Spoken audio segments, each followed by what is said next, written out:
Uno de los principales signos de los tiempos es las frecuentes apariciones de la Santísima Virgen en estos últimos 200 años,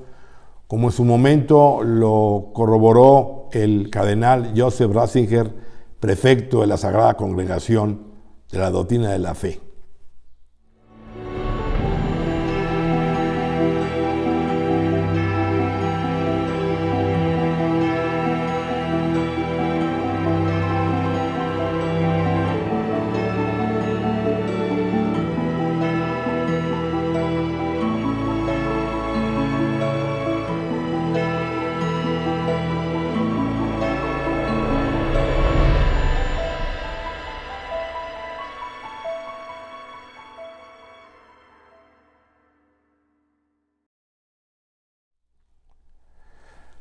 ¿Por qué la Santísima Virgen ha venido apareciéndose con tanta insistencia en los últimos 200 años? Bueno, Dios, dentro de su plan divino de salvación, tiene un proyecto que participa con el hombre y ha dado durante toda la historia de la Iglesia ayudas por parte del cielo para que se cumpla este propósito. En estos últimos 200 años íbamos a asistir a una especial batalla espiritual. Una batalla que, como sabemos, comenzó al principio, que está señalada en el enfrentamiento entre la estirpe de la mujer y la estirpe de la serpiente, y que luego en esta época vendría a tener una eclosión y un mayor dramatismo entre la mujer vestida del sol y el dragón de 7 cabezas y 10 cuernos, de la que habla el apóstol Juan en el Apocalipsis capítulo 20. Entonces, conocedor de todo esto, Dios, como perfecto y eterno presente, y conociendo todo lo que va a ocurrir y dejándonos siempre en absoluta libertad, nos ha dado una serie de gracias, de remedios y de apoyos para que pudiéramos enfrentar esta época. Y este gran remedio, esta gran ayuda, lo es la presencia de la Santísima Virgen María. Entonces la Virgen María, cuando se aparece en esta tierra, en los 5 continentes, como lo dijo en su momento el cardenal Ratzinger, esto viene a recordarnos el camino del Evangelio, a recordarnos la enseñanza que hay que poner en práctica para poder estar en condiciones de afrontar las insidias del demonio y todo lo que el mundo nos ofrece como apetecible para desviarnos del camino para el cual hemos sido creados. Pero también la Virgen vino a darnos una serie de ayudas y de gracias extraordinarias, tanto en lo individual como a nivel eclesial, para afrontar estos ataques especiales de las tinieblas, como se corroboró con aquella visión que tuvo el Papa León XIII en 1884, cuando una voz gutural oía a él que le pedía al Padre Eterno tiempo para atentar a la Iglesia, un mayor poder para atentar a la Iglesia y a sus súbditos, tiempo que le fue concedido. Y por esas razones, por esta gran batalla que se iba a desarrollar, en la que tenía que también fundamentarse e irse trabajando el proyecto del triunfo del corazón inmaculado, por esa razón, el cielo vino en primer lugar a pedir que fuera consagrada Francia al Sagrado Corazón de Jesús. ¿Por qué Francia? Porque Francia es la hija primogénita de la Iglesia, con la conversión en el siglo V del rey Clodoveo. Y por esta razón, y como en Francia se podían dar lo que fue en su momento la Revolución Francesa, el cielo quiso impedirlo, haciendo y pidiendo un acto de parte del rey para que fuera consagrada esa nación, cosa que no ocurrió. Ni el rey Luis XIV, ni el rey Luis XV, ni el rey Luis XVI llevaron adelante esta petición, aunque el rey Luis XVI casi ya en la cárcel trató de hacer una consagración final. Las consecuencias no se hicieron esperar. Vino la Revolución Francesa, que fue y es un movimiento anticristiano, terrible, pavoroso, que enalteció la diosa razón y que persiguió a la Iglesia y a los religiosos y estableció estas proclamas masónicas de libertad, igualdad y fraternidad. Luego entonces la Santísima Virgen se apareció en La Salette, Francia, en 1846, el 19 de septiembre, y también vino, entre otras cosas, para que se estableciera en la iglesia la orden de la Madre de Dios, de los apóstoles de los últimos tiempos, orden que lastimosamente tampoco se pudo desarrollar ni fundar porque hubo persecución y represión por parte de pastores y jerarcas de la iglesia. Entonces esta orden de la Madre de Dios, de estos apóstoles de los últimos tiempos, que también ya en su momento habló San Luis María Griñón de Montfort, pues tampoco se pudo llevar adelante. Y eso retrasó el proceso espiritual que el cielo tenía planeado para ir trabajando en este triunfo del corazón inmaculado de María. Luego la Santísima Virgen se apareció en Fátima, como sabemos, en 1917. Y ahí la Santísima Virgen va a pedir, entre otras cosas, que fuera consagrada a Rusia como un instrumento, porque Rusia sería instrumento de persecución, y donde iba a diseminar todos sus errores por el mundo. Y vino también a solicitar que se estableciera en el mundo la devoción a su corazón inmaculado mediante la comunión reparadora de los primeros sábados de mes. Bueno, esta solicitud se concretó años más adelante. En 1925, a través de esta petición de que se establecieran la comunión reparadora de los primeros 5 sábados de mes, a favor del corazón inmaculado de María, contra 5 grandes ofensas que recibía este corazón, como es ofensas contra su maternidad divina, ofensas como contra su inmaculada concepción, ofensas contra su virginidad perpetua, ofensas contra sus sagradas imágenes y contra todos aquellos que van minando la fe y van estableciendo desamor e indiferencia en el corazón de los niños a la Santísima Virgen María. Entonces, todo este proyecto de devoción de corazón inmaculado también prácticamente quedó en desuso y en silencio absoluto, y no se difundió como el cielo lo había solicitado. Y no hay que decir de la consagración de Rusia solicitada y pedida en 1929, el 13 de junio, en la fiesta de San Antonio de Padua, para que fuera consagrado por el Santo Padre en unión con todos los obispos del mundo y de manera solemne esta nación de Rusia, consagrada al corazón inmaculado de María. Pasaron casi 100 años para que más o menos un Santo Padre, Francisco, en el año 2022, el 25 de marzo, hiciera una consagración en medio de un enfrentamiento militar entre Rusia y Ucrania para consagrar estas dos naciones, aunque muy probablemente una consagración, vamos a decir, incompleta, porque no se hizo alusión ni al mensaje de Fátima, ni tampoco se hizo alusión a lo que María había también pedido, que era la devoción a su corazón inmaculado.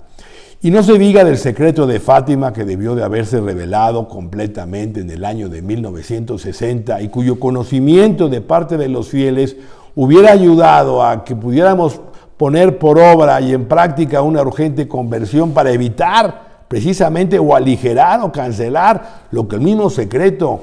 está anunciado condicionalmente y que lastimosamente al no darse a conocer, pues nos dejó sin los medios para afrontar este regalo que el cielo nos estaba dando. Todo esto lo digo para que podamos entender que el haber desoído el mensaje de la Santísima Virgen y habernos desprendido de estas ayudas extraordinarias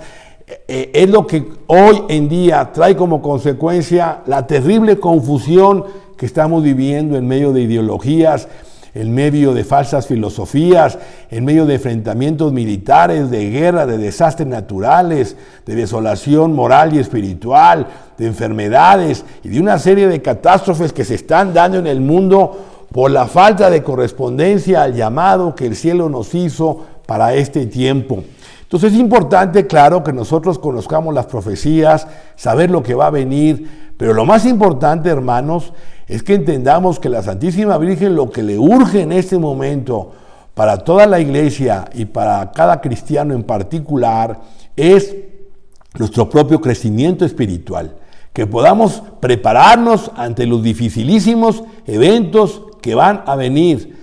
al mundo y a la iglesia. Y por eso la Virgen en sus auténticas apariciones nos alerta de varios demonios que afecta nuestra vida espiritual y que impide nuestro crecimiento espiritual. Por eso, este servidor, si bien ha hablado de profecías desde hace muchísimos años, más de 35, ahora estoy enfocándome más en el tema del crecimiento espiritual, porque de nada sirve saber el futuro o los acontecimientos que puedan venir si no estoy preparado con las armas necesarias para enfrentar las tentaciones que van a originarse con los eventos que van a ocurrir. Entonces la Virgen nos alerta del demonio del egoísmo, que es un demonio que ha hecho muchísimo daño aún dentro de la iglesia, que es la causa de todos los males, de la soberbia que tiene cualquier cantidad de manifestaciones, del materialismo en ese apego al mundo, a los honores, a las vanidades, al dinero,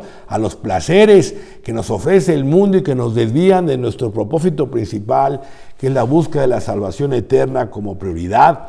y también de un demonio que poco se menciona y que es la murmuración, pero que corroe el corazón de muchísimos hombres en este tiempo. La murmuración, que es parte de ese pecado de palabra que nosotros decimos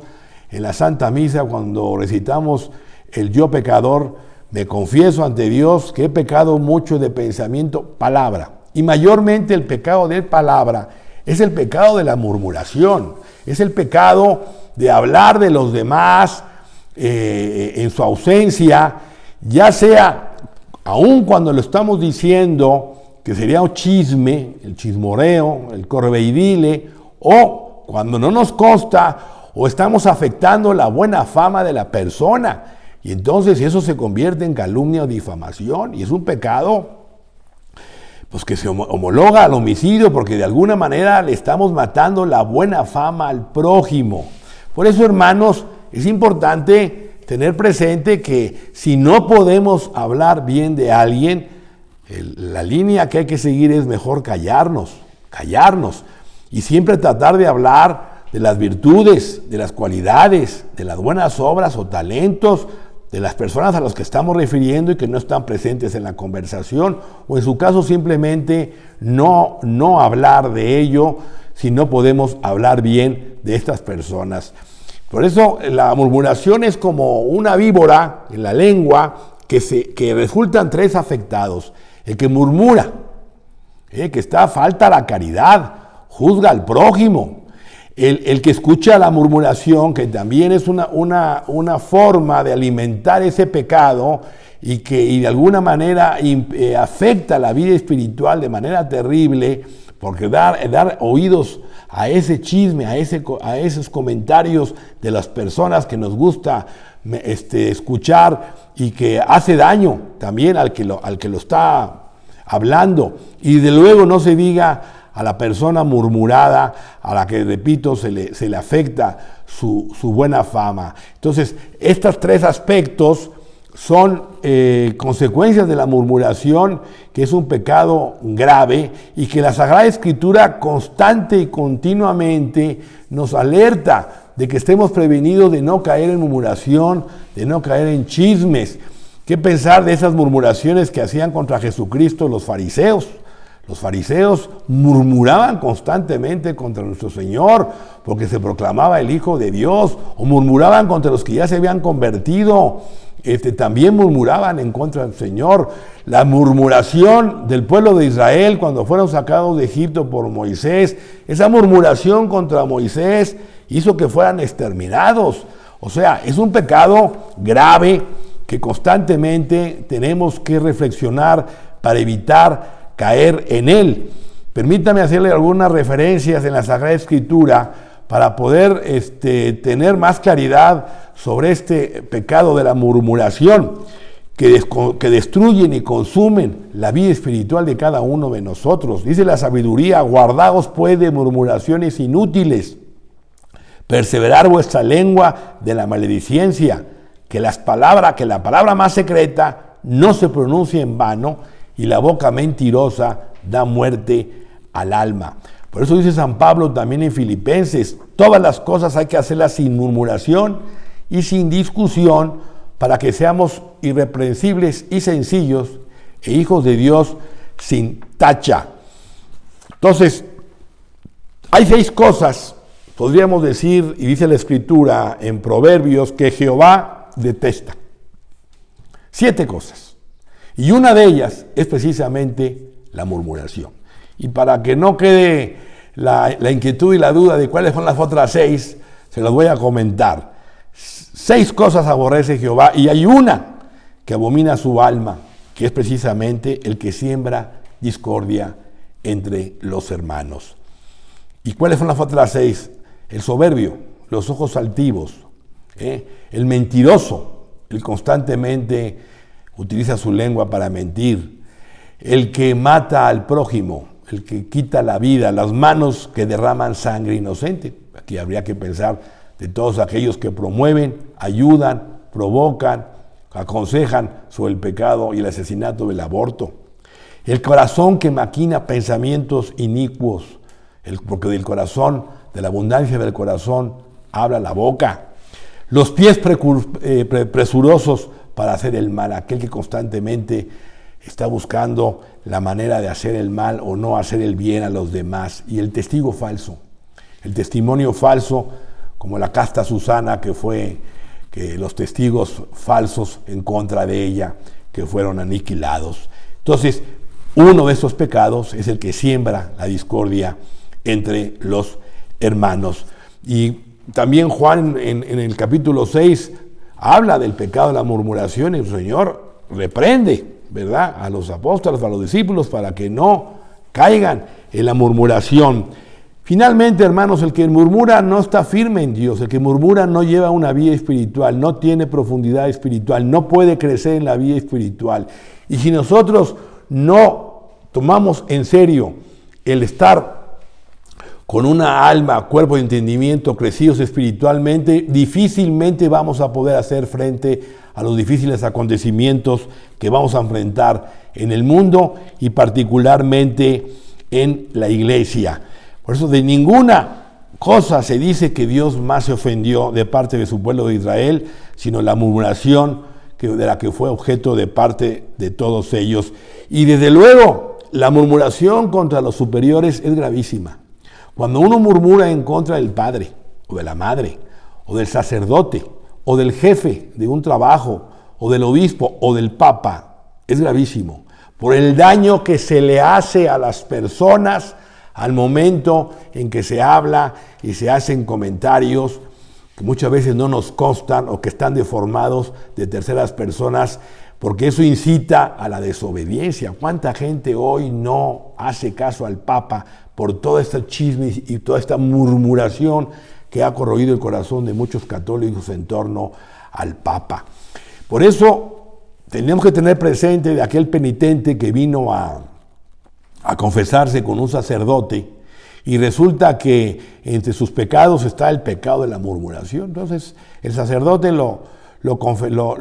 absolvió por el poder de Cristo, pero le puso como penitencia que fuera a su casa, que buscara un almohadón que tuviera plumas, que cortara con un cuchillo el almohadón, que se subiera al segundo piso de su casa y en la ventana, en la calle, empezara a mover la almohada para que todas las plumas se esparcieran por el viento y por el aire. Y luego le dijo al penitente: vas a salir de tu casa y vas a ir de calle en calle recogiendo cada una de las plumas que se originaron al mover la almohada. Y le dijo el penitente: padre, pero eso es imposible, ¿cómo voy a recoger todas las plumas? Y si ya el viento se las llevó por todas las partes. Así es la murmuración. La murmuración es tan grave que cuando hacemos comentarios de una persona, esos comentarios se van esparciendo de manera indefinida y ya no hay forma ni manera de poder restituir y restablecer el buen nombre de esa persona, y sobre todo cuando son comentarios falsos o comentarios respecto de lo malo que puede hacer una persona o lo bueno que haya dejado de hacer. Por eso también dice un dicho: cuando viene Pedro a hablarme de Juan, conozco más a Pedro que a Juan, porque el hombre que habla de los pecados, de las omisiones, de los defectos de un tercero, está evidenciando una hipocresía de sus propios defectos. Ojalá pues todo esto, hermano, nos ayude a tomar conciencia de que sí es importante, desde luego, conocer las profecías. Se habla por ahí y es cierto, y su servidor también ha hablado en mis libros de estos acontecimientos que van a venir, por ejemplo, el aviso, tengo un libro sobre el aviso, o se habla de los días de tinieblas, eso es cierto, van a venir, pero no ahora, no en este momento, no en este tiempo inmediato. Van a venir otras cosas también mucho más graves, mucho más terribles en el mundo, desastres, catástrofes naturales, van a venir revueltas mundiales, van a venir otros graves enfrentamientos militares, van a venir caos y carestías económicas, pobreza, hambruna, van a venir grandes contaminaciones, va a venir un cisma a la iglesia, una gran división. Todo eso antes del aviso y de los días de tinieblas. Y entonces, para poder enfrentar esas carencias, esas limitaciones en el orden económico, social, político, natural y eclesial, es necesario que estemos fortalecidos con nuestro ser trino, con nuestro cuerpo por medio del sacrificio, con nuestro entendimiento por medio de la fe y con nuestra alma por medio de la gracia, para que podamos enfrentarlos con un ser trino que vaya creciendo espiritualmente, porque como se ha dicho muchas veces, hoy el crecimiento espiritual es difícil, pero van a llegar momentos en el futuro inmediato que será casi imposible. Entonces es hoy y ahora donde debemos de fortalecernos, crecer en la vida espiritual e ir erradicando todas aquellas cosas que impiden este mayor amor a Dios y amor al prójimo, como el cielo lo espera por medio de la Santísima Virgen de cada uno de nosotros. Que Dios les bendiga y muchas gracias.